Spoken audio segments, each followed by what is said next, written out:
Hello there, it's Jen here again. Welcome to another Wordy Wednesday. Today I want to talk to you about one essential thing that you need to do before creating any piece of content.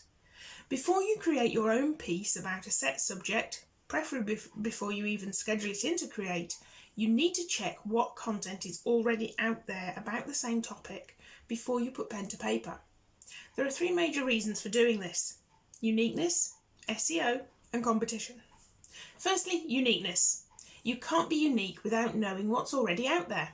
Chances are that you'll have some singular experience or opinion on the matter, even on something minor within it that sets you apart. You may even discover that you see things in a way that flips current conventional wisdom on its head, but without knowing what information is already out there, you won't know how to bring your own unique twist to the topic. Secondly, SEO. Search visibility is usually a huge driver behind why companies do content marketing in the first place. So check out what existing content ranks and what keywords are most commonly used in practice to find information about your topic of choice. Now, when you look at keywords, remember the intent behind the search terms that people use. Are there any hints towards a lack of clarity or a lack of information about a given sticking point within your chosen topic? Do the keywords that people use suggest a need for additional support at a crucial time in the sales funnel? Are people using intent-heavy words like buy, free, download, or are they simply asking questions and looking for information? And thirdly, competition. Checking what other information is out there is a great first step, but it's especially important to see what coverage your direct competitors are giving the subject in question. This feeds into the uniqueness factor too. You don't want to be seen to be directly parroting what anybody's saying.